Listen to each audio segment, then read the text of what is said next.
बिस्मिल्लाहिर्रहमानिर्रहीम। बाबुन फ़ी बाअसतिल बुशरा, खुशखबरी सुनाने वाले को भेजना। कोई अच्छी बात हो या किसी काम के लिए किसी मास पे भेजा जाए और वो काम पूरा हो जाए तो खुशखबरी सुनानी चाहिए पीछे जो सरबराह हैं। अब वो किसी बंदे को भेज के हो सकती है, वो ख़त लिख के हो सकती है, वो फ़ोन करके भी हो सकती है, कोई भी उसका तरीका इख्तियार किया जा सकता है। इमाम अबू दाऊद अपनी सनद से बयान करते हैं कि हज़रत जरीर कहते हैं, मुझे आका अलैहिस्सलातु वस्सलाम ने कहा, अला तुरीहुनी मिन ज़िल खलसा, क्या ज़िल खलसा से मुझे राहत नहीं पहुँचाओगे। ज़िल खलसा ये एक बुत खाना है, ये एक बुत खाना बुत कदा है, तो क्या इससे राहत यानी कि इसको नेस्तो नबूद करके मुझे सुकून नहीं पहुँचाओगे। कहते हैं फ़अताहा, वो आए वहाँ, फ़र्रगा, जला दिया। फिर एक आदमी भेजा कबीला अहमस का हुजूर की बारगाह में, युबश्शिरुहु, खुशखबरी देने के लिए। युकना अबा अरतात, और उस आदमी की जो कुनियत है, ये कुनियत नहीं होता, कुनियत होता है। उस आदमी की जो कुनियत है वो अबू अरतात, यानी कि ये खुशखबरी सुनाने के लिए बाकायदा, क्योंकि बाकी लश्कर को तो जाने में हो सकता कुछ दिन लग जाए, कोई वक्त लग जाए सामान समेटने में, तो खुशखबरी फ़ौरन दी, क्योंकि हुजूर ने कहा था कि मुझे राहत कौन देगा, तो हुजूर की राहत के लिए फ़ौरन खुशखबरी सुनाने वाले को भेजा। अल्लाह अकबर। अब अगली रिवायत भी खुशखबरी से ही मुतल्का है। अब्दुल्ला बिन काब कहते हैं, मैंने काब बिन मालिक को सुना कि हुजूर अलैहिस्सलातु वस्सलाम जब भी किसी सफ़र से वापस आते ना, तो बदा अबिल मस्जिद, मस्जिद में आते पहले और उसमें 2 रकतें अदा करते, फिर लोगों में तशरीफ़ फरमा होते।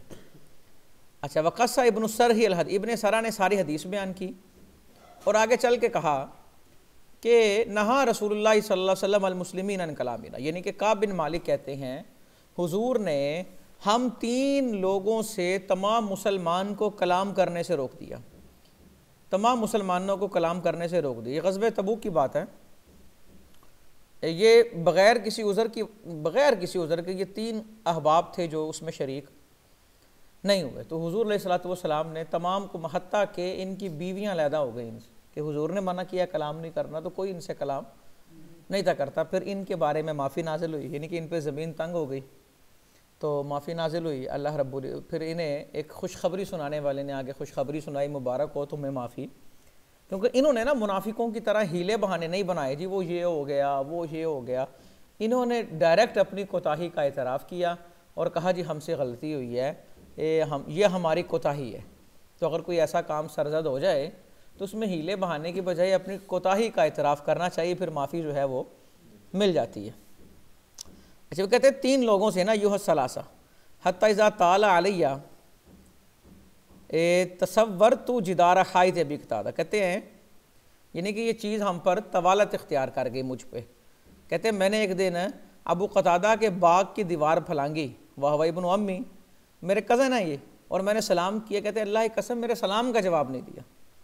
कहते हैं फिर सुबह की नमाज़ पढ़ी एक दिन, और ये 50वां दिन था, 50 लैला, अला ज़हरी बैती मिन बुयूतिना, घर की छत पे पड़ी। तो एक चीखने वाला चीख रहा था, ए काब बिन मालिक अबशिरो, खुश हो जा।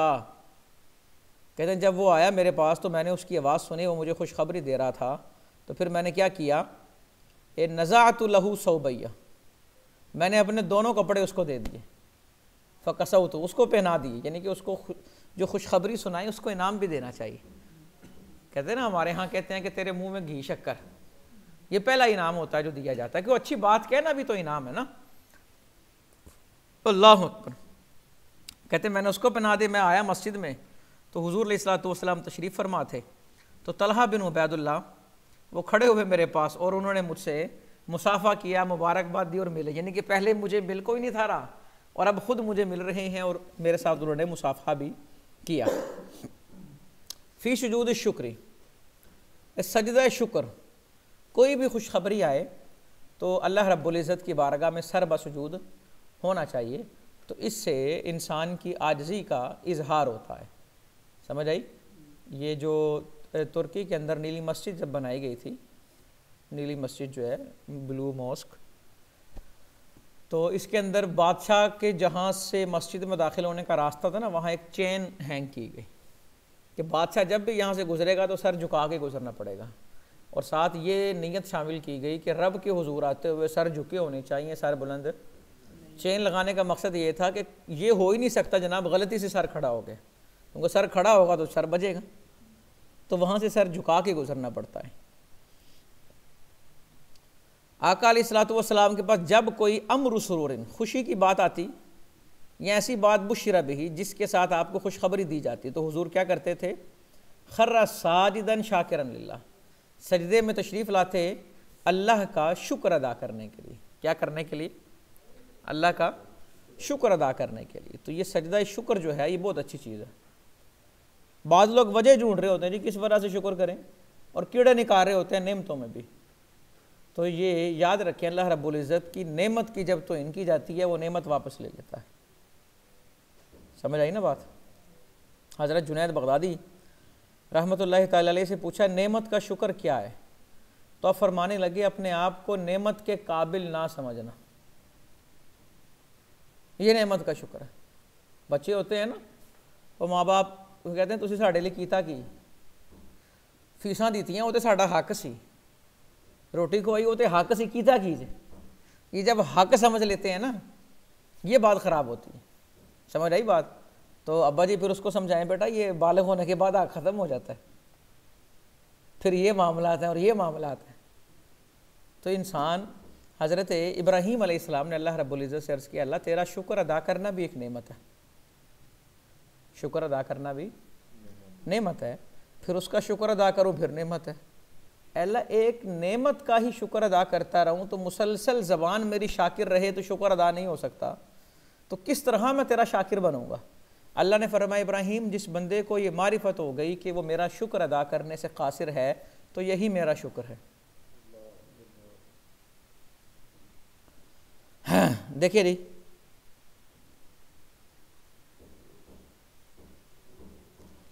अभी वही बात, जब मदीना तशरीफ़ ला रहे थे तो हुज़ूर अलैहिस्सलातु वस्सलाम ने हाथों को उठाया और दुआ की, एक लम्हा फिर आप सजदे में गिर गए और काफ़ी देर ठहरे रहे, फिर आप खड़े हुए हाथों को उठाया दुआ की, फिर आप सजदे में गिर गए, फिर काफ़ी देर ठहरे रहे, यानी कि लंबा सजदा कर दिया ना, फिर खड़े हुए हाथों को उठाया, फिर सजदा किया, और 3 दफ़ा इस चीज़ को किया। और आगे जो हदीस के लफ्ज़ हैं इन पर गौर करें, सुबहान अल्लाह। इमाम अहमद ने ज़िक्र किया, अच्छा काला इन्नी सअल्तु रब्बी, ये 3 दफ़ा सजदा किया ना, अब इसकी वजाहत आ गई आगे। हुजूर ने फरमाया मैंने अपने रब से सवाल किया और अपनी उम्मत की शफात मांगी, तो फ़आतानी सुलुस उम्मती, हुजूर अल्लाह ने फरमाया महबूब 1/3 उम्मत आपके हवाले। कहते मैं फिर सजदे में गिर गया रब का शुक्र अदा करने के लिए, तो फिर मैंने सर उठाया, फिर मैंने अपने रब से अपनी उम्मत मांगी, तो अल्लाह ने फरमाया 2/3 तिहाई भी उम्मत आपके हवाले की। कहते फिर सजदा किया शुक्र के लिए, फिर सर उठाया, अपने उम्मत का सवाल किया, तो फ़आतानी अस्सुलुस आखिर, तो अल्लाह ने मुझे 3 तिहाई भी मेरी उम्मत की मेरे हवाले कर दी। यानी कि सारी उम्मत हुजूर की किसके हवाले है? हुजूर के हवाले है। वो पंजाबी में कहते हैं ना, खुदा दे फड़े छुड़ाए मोहम्मद, मोहम्मद दा फड़िया छुड़ा कोई नहीं सकता। ये अबू दाऊद की रिवायत है। अल्लाह अकबर। फिर हुजूर अलैहिस्सलातु वस्सलाम दोबारा सजदे में चले, तशरीफ़ ले आए अल्लाह का शुक्र अदा करने के लिए। और यहाँ से ये बात भी निकलती है कि अगर तुम शुक्र करोगे तो मैं और बेज़्यादा अदा करूँगा। बाबुन फिर तुरुक, तुरुक का मतलब होता है रात को वापस आना। अच्छा, ये कुछ हदीसें आएंगी, मैं आपको मफ़हूम अर्ज़ कर देता हूँ। यानी कि रात को अगर आदमी लेट आया ना, तो बग़ैर इत्तला के वो घर में ना आए, बग़ैर इत्तला के वो घर में, शादीशुदा भी है ना तो वो बग़ैर, शादीशुदा के बारे में ज़्यादा मसला ही है, वो बग़ैर इत्तला के घर में अव्वल तो रात को ना आए, क्योंकि रात को सारे अपने अपने कामों में यानी कि सो रहे होंगे, काम काज करके ख़त्म होके, तो यहाँ तो वो रात के अव्वल हिस्से में आ जाए जो पहला पहला हिस्सा होता है, या फिर वो सुबह आए। अगर वो आ गया तो रात वो कहीं और गुजारे और वो सुबह घर दाखिल हो।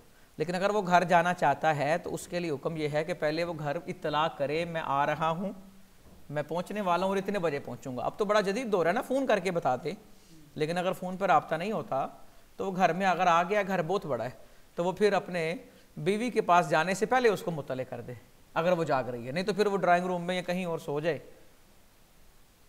इसकी जो वजह है, अब ये रिवायतों के मफहूम आप देखेंगे आपको समझ आ जाएगी। आका अलैहिस्सलातु वस्सलाम नापसंद करते हैं यातिया राजुलु अहलहु तुरुकन, कि शख्स अपने बीवी के पास आएगा तुरुकन, रात से वापस आके, आप इसको नापसंद करते थे। अब आगे देखें ना, इसकी वजह आ जाएगी। अच्छा, इन अहसना मा दाखल रजुल अला अहलिही, घर लौटना बीवी के पास बेहतर वक़्त क्या है? क़दीम मिन सफ़र इन अव्वल लैल, सफ़र पे गया हो, घर आना और बीवी के पास, तो बेहतर वक़्त क्या घर आने का? अव्वलुल लैल, रात का पहला हिस्सा। अभी देखिए ना, जाबिर बिन अब्दुल्ला कहते हैं हम हुजूर के साथ थे एक सफ़र में, फलम्मा ज़हबना लिनदखुला, जब हम यानी कि वापस आ गए और अपने शहरों में दाखिल होने लगे ना, आपने फरमाया अमहिलू, हौसला करो, समझ आई ना, मोहलत दो, हत्ता नदखुला लैलन लिकई तम ताशित शाइसतु व तस्तहिद्दल मुगीबा, अल्लाह अकबर, ताकि हौसला करो, जो औरतें हैं ना ये अपने बाल संवार लें, ये ना हो तुम जाओ और जाके देखो और तुम्हारी तबीयत को कराहत लगे, वक़्त दो अपनी बीवियों को कि वो तुम्हारे लिए ज़ेबो ज़ीनत इख्तियार करें। ये बाल संवारना ये किनाया है ज़ेबो ज़ीनत इख्तियार करने से, समझ आई, कि वो मेकअप कर लें। और व तस्तहिद्दुल मुगीबा, और जो मुगीबा यानी कि जिसका शोहर गायब है, वो तस्तहिद्दु का मतलब होता है कि वो सफाई कर ले, जो यानी कि ज़ेरे नाफ और ज़ेरे बगल जो बाल हैं उनकी सफाई कर ले, यानी कि अपने खामंद के लिए वो वैक्स कर ले, तो वो यानी कि उसको मोहलत दे। मतलब इसका दोनों लफ्ज़ों का यही है कि वो अपने खामंद के लिए तैयार हो जाए। मतलब ये है कि काफ़ी वक़्त के बाद मिलना है और इंसान जो है उसकी तबीयत में कराहत नहीं आनी चाहिए, खुशी महसूस होनी चाहिए, समझ आई ना। हुज़ूर अलैहिस्सलातु वस्सलाम जब हज पे तशरीफ़ लेके गए तो उससे पहले आपने तमाम अज़वाज से ताल्लुक़ कायम किया, और हज से वापस आने के बाद फिर तमाम से ताल्लुक़ कायम किया। तो मुहद्दिसीन ने इसकी वजह क्या लिखी है? क्योंकि काफ़ी गैप आ चुका था, ठीक है, पहले भी ताल्लुकात सबसे अदा किए एक रात में, ये हुज़ूर अलैहिस्सलातु वस्सलाम की शान है, और उसके बाद भी सबसे ताल्लुकात कायम किए। ये गैप आ चुका था ना, तो जब इस तरह का गैप आ जाए तो फिर उसके बाद इंसान ताल्लुकात फितरती बात है और वो बड़ी शिद्दत से इख्तियार करता है। लेकिन अच्छा, अब यहाँ पर ये ज़हन में रखें, जिस तरह औरत को हुक्म दिया जा रहा है खामंद के लिए ज़ीनत इख्तियार करने का, इस तरह खामंद भी मुँह धो के जाए, उसने भी कोई ख़त बनाया हो, उसकी शक्ल भी साफ़ सुथरी हो। अब हमारे यहाँ वो बस अजीब सा माहौल है, वो अक्सर बहुत बड़ी तादाद खामदों की जो है ना वो अपनी केयर नहीं करते, वो बाल भी इधर कंघी भी नहीं करते, घर आने के बाद तो बस वो बुनियान है और शलवार है और चल जनाब जिधर मर्जी जा, सिगरेट पकड़ा हुआ है और अजीब सी हालत है। हालांकि इंसान को ज़ीनत इख्तियार करने का हुक्म। हमारे यहाँ क्या माहौल है, जूता लिया हुआ है, कपड़े भी हैं, लेकिन जिदो किथे आवांगे वो तो पावांगे। यार ये क्या बात है, रोज़ पहने, अल्लाह और देगा, अल्लाह और देगा, अच्छा लिबास रोज़ पहने, नहीं जो किथे आन जान नहीं रखे है। यार लिबास ऐसा हो कि कभी भी कहीं भी आना जाना पड़े तो इंसान को मुज़ायक़ा ना हो, किसी भी वक्त उसे किसी शादी में शरीक होना पड़े तो वो ये ना कि मैंने तैयारी करनी, वो तैयार रहे। बाबुन फित तलक़ी, मुलाकात करना जी, जब कोई आए तो उसके लिए इस्तकबाल के लिए जाना, वेलकम करना, तो ये बड़ा अच्छा तरीक़ा, ये मसनून तरीक़ा है। हुज़ूर अलैहिस्सलातु वस्सलाम जब मदीना तशरीफ़ लाए ना ग़ज़वा तबूक से, तो लोग वेलकम करने आए, तलक़्क़ाहुन्नास। तो रावी कहते हैं, साहिब कह रहे थे, साहिब कहते हैं फ़लक़ीतुहु मासिब्यानी, तो मैं बच्चों के साथ हुज़ूर को मिला अला सनियतिल वदा। सनियतुल वदा एक मकाम है वहाँ पे, ये वही जगह है जिसके बारे में कहा था ताला अल बद्रु अलैना मिन सनियतिल वदा। बाबुन फ़ीमा युस्तहब्बु मिन इन्फ़ाज़ि ज़ादी फ़िल ग़ज़वी इज़ा क़फ़ला, आदमी के पास कुछ ना हो और वो जिहाद में जाना चाहता है, ज़ादे राह किस तरह उसको मुहैया किया जाएगा या क्या उसके साथ वो क्या करे। अब एक नौजवान आया, अर्ज़ करने लगा अल्लाह के नबी, इन्नी उरीदुल जिहाद वली सलीमालुन अतहज्जज़ु बिही, अतजहज़ु बिही, अल्लाह के नबी मैं जिहाद करना चाहता हूँ लेकिन मेरे पास वो माल नहीं है जिसके साथ मैं तैयारी करूँ। जिहाद की क्या तैयारी, घोड़ा होगा, ज़ीरा होगी, मिग़फ़र खुद होगा, तलवार होगी, नेज़ा, तीर, कमान, तरकश, ये सारी चीज़ें होंगी जो जो ज़रूरत की हैं, फिर कुछ ज़्यादा राह कुछ खाने पीने के मामलात होंगे और बहुत सी चीज़ें हैं। तो मैं ये नहीं अफोर्ड कर सकता है, मेरे पास है ही कुछ नहीं, लेकिन जिहाद के लिए मैं तैयार हूँ, तो मैं क्या करूँ। तो हुज़ूर अलैहिस्सलातु वस्सलाम पे कुर्बान जाएँ। आपने कहा इज़हब इला फ़लान, फ़लान सारी है ना, उधर जा उसने तैयारी की हुई है जिहाद की, लेकिन फमारीदा, वो बीमार हो गया। अब वो जा तो नहीं सकता लेकिन तैयारी है, और तू जा सकता है लेकिन तैयारी नहीं है। तो हुजूर अलैहिस्सलातु वस्सलाम ने कहा उसे मेरा सलाम कह। ये है तरीका कहीं पैगाम भेजने का, युक़रिउका सलाम। ये सलाम कौन भेज रहे हैं? जो रऊफ़ हैं और रहीम हैं। और कहा वकुल लहु इदफ़ा इलैया, और उसे कहना कि अपने माँ तजहज़ता भी, जो तैयारी तूने की हुई है ना वो मुझे दे दे। तो वो आया और कहा, तो उस अंसारी ने अपनी बीवी को कहा, फलाना वो जो सामान मैंने तैयार किया हुआ है ना वो सारा इसको दे दे, वला तहबिसी मिन्हु शैया, और बचाई कुछ ना। समझ आई? और बचाई कुछ ना। अल्लाहु अकबर, अल्लाह की कसम उसमें से कुछ ना बचाई। तो अल्लाह रब्बुल इज़्ज़त ने उसके अंदर क्या दी? फिर बरकत दी। यानी कि वो जो अल्लाह की राह के लिए चीज़ तैयार की हुई है ना, वो जब देनी है तो फिर वो जो नियत कर ली ना, फिर उसमें से बचाना कुछ नहीं है। बाबुन फी सलाती इंदल क़ुदूम मिन सफ़र, सफ़र से वापस आकर नमाज पढ़ना। ये हमने हदीस पीछे पढ़ ली कि आप अलैहिस्सलातु वस्सलाम 2 रकते सफ़र की अदा करते। और यहाँ पर यह भी लिखा कि हुजूर सफ़र से जब वापस आते तो दिन के वक़्त आते, ठीक है जी। और जब आते तो मस्जिद में तशरीफ़ लाते और 2 रकतें अदा करते, फिर बैठ जाते आप। अगली रिवायत पे इसी तरह ही है मफ़हूम उसका, यानी कि मफ़हूम ये है किराइल मकासिम, मकासिम का नाजायज़ होना। अल्लाहु अकबर। अच्छा जी, हुजूर अलैहिस्सलातु वस्सलाम ने कहा इय्याकुम वल कुसामा, कुसामा से बचो। अर्ज़ किया हुजूर ये कुसामा है क्या? कहा ये वो चीज़ है जो लोगों के दरमियान मुश्तरिक है, फिर कोई आता है उसको कम करते थे। मतलब क्या? ये माल गनीमत है, सब में तकसीम होगा। ये जैद की ड्यूटी लगाई ये सब में। अब जैद अमर बकर खालिद को देते हुए कहे यार थोड़ा या तू भी मन दे, थोड़ा या तू भी मन दे, थोड़ा या तू भी मन दे, यानी कि उनके हिस्से में मुकर्रर थे 10-10, तो इसने 9.5 उनको दिए और आधा खुद रख लिया सबका कमीशन कह के। तो ये चीज़ जायज़ नहीं है। समझ आई? अभी देखें ना अगली रिवायत में वज़ाहत, अर्रजुलु यकूनु अलल फ़िआम मिनन नास, लोगों की गनीमत पे एक शख्स मुकर्रर हुआ, फ़याख़ुज़ु मिन हज़ी हाज़ा व हज़ी हाज़ा, उस हिस्से से भी ले लिया है, उससे भी ले लिया और उससे भी ले लिया। ये चीज़ें जायज़ नहीं है। कुछ लोग मुकर्रर होते हैं ना इज्तिमाई कुर्बानियों पे, वो सबको हिस्सा देते देते 5-5 बोटियाँ अपनी निकालते रहते हैं और अपने आखिर में वो बहुत सारे हिस्से ले लेते हैं। तो ये नहीं है। अगर कोई खुशी से दे तो इस मौके पर मांगना भी नहीं चाहिए ना, कहना भी नहीं चाहिए। ला यसअलून अन्नास इल्हाफा, मोमिन वो है जो सवाल नहीं करता। बाबुन फिर तिजारत फिल ग़ज़वी, मैदान जिहाद में तिजारत करना इजाज़त है इसकी। लेकिन याद रहे इस हदीस में जो वाक़या है ये जिहाद के बाद का है, ये माल गनीमत की तकसीम के बाद का है। लेकिन जिहाद से पहले या दौरान जिहाद उसकी इजाज़त नहीं होगी, क्योंकि इससे जिहाद की तवज्जो ख़राब हो जाएगी। लेकिन अगर सिचुएशन ऐसी है कि मामला ख़राब नहीं होती तो इंसान डील कर सकता है। समझ आई? देखें हुजूर के एक सहाबी बयान करते हैं जब खैबर फतह की ना तो मालो मता मिल गए तो लोग ना ये तबायाऊना गनाइमा, वहीं पे अपने माल गनीमत के सौदे करने लगे। एक शख्स आया हुजूर अलैहिस्सलातु वस्सलाम कहने लगा अल्लाह के नबी लक़द रबिहतु रिबहन मा रबिहल यौम मिस्लहु अहदुम मिन अहली हाज़ल वादी, हुजूर इस वादी में रहने वालों ने इतना नफ़ा कभी ज़िंदगी में नहीं देखा जितना मैंने आज कमा लिया। आपने कहा वही हा का हमारा बेटा, और क्या कमा लिया नफ़ा तूने? अर्ज़ किया हुजूर माजिल तो अभी वह बताओ, मैं ख़रीदता बेचता रहा था कि मैंने 300 ओक़िये का नफ़ा हासिल किया, 12,000 दिनार। और हुजूर अलैहिस्सलातु वस्सलाम ने फरमाया क्या मैं तुझे ऐसी चीज़ ना बताऊं जो इससे भी ज़्यादा नफ़ा बख्शे, इससे बड़ा नफ़ा ना बताऊं? अर्ज़ किया हुजूर बताएं वो क्या है? कहा रकातैन बाद सलात, फ़र्ज़ नमाज के बाद 2 रकतें अदा करना। कहा वो इस नफ़े से भी बेहतर है। सुभान अल्लाह। फ़ी हमली सिलाही इला अर्दिल्लाह, दुश्मन की ज़मीन में असलहा लेकर जाना।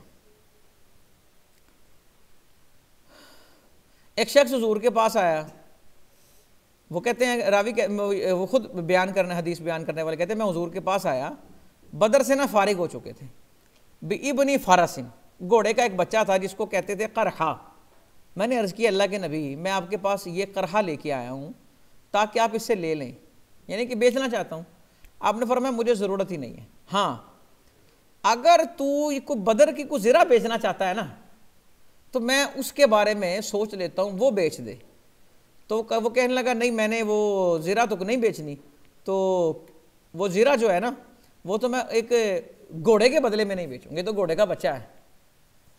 यानी कि मैं वो कहने का मकसद था, वो कहने लगे कि मैंने वो ज़रा नहीं है। तो हुज़ूर अलैहिस्सलातु वस्सलाम ने फरमाया फ़ला हाजत अली फ़ीही, तो फिर मेरे लिए इस घोड़े में कोई हाजत नहीं। यानी कि वो ज़रा लेके आए ना उस वक़्त, यानी कि इनके पास दीगर असलहा भी था। बाबुन फिल इक़ामती बिअर्द शिर्क, मुशरिकों के ज़मीन में रहना। ये इस पर हमने पहले भी मुख्तलिफ़ किताबों के अंदर बहस की है कि मुशरिकों के इलाके अगर किसी को रहना पड़े तो वो उस जगह रहे जहाँ मुस्लिम कम्यूनिटी रहती है, वो किसी ऐसी जगह पर ना रहे जहाँ पर सारे खालिस मुशरिक रहते हैं।